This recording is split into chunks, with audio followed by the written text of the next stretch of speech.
Hello, this is the story of Cynthia, from a small community in Nigeria.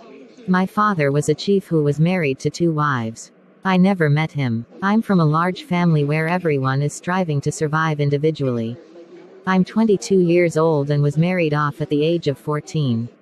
Marriage was never my choice at that stage, but since my mother couldn't afford to train me beyond the junior secondary school level, I had to quit school and settle down with a man in my community. He promised my mother to enroll me in a nearby secondary school, which he never did. I lost my mom to brain tumor a year after my marriage.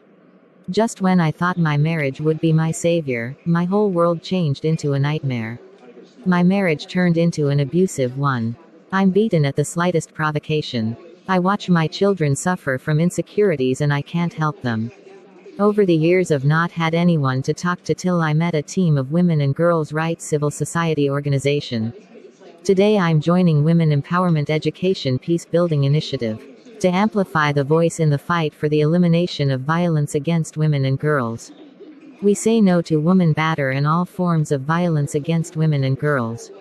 Women aren't punching bags or a thing of ridicule. I am a woman and deserve to be treated with respect because I'm human too. Let's hear Grace's story about the happenings in her community. My name is Grace and I come from a small community. I ran away from my community 7 years ago for the fear of FGM, which I saw as a brutal torture. In my community, the traditional practice of female genital mutilation is a normal and compulsory ritual. I watched my older sisters suffer severe pains and bleeding for weeks after the ritual was done. FGM took the life of Anna, who was my closest friend. Anna didn't stop bleeding after the cut. She bled to death, probably because the local women must have erroneously cut a vein. This was the saddest day of my life. Seeing how Anna wept that night as she bled to her death left me broken. And thus the reason I left my community 7 years ago. I hope that this barbaric practice would be brought to an end someday. FGM is a violation to womanhood. Today I join Women Empowerment Education and Peace Building Initiative, another women rights organization, to say no to female genital mutilation. Say no to violence against women and girls. Here's a story of Precious, another girl who was a victim of SGPV. Hi there, I'm Precious, a 16-years-old teenager. I'm traumatized, and this is as a result of the countless times I was sexually violated by my uncle. After I lost my dad, my uncle opted to take me to the city to continue my studies.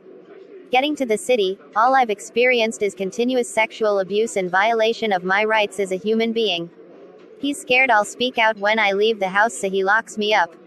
My current location is a mystery to me. My dear mother has no idea what her daughter is going through. I feel enslaved. My nightmares won't stop. I barely know myself. I'm completely lost and voiceless. Please help me. Say no to rape. Say no to sexual slavery. Say no to sexual and gender-based violence. Speak up for a girl today. You might just save a life like Precious's.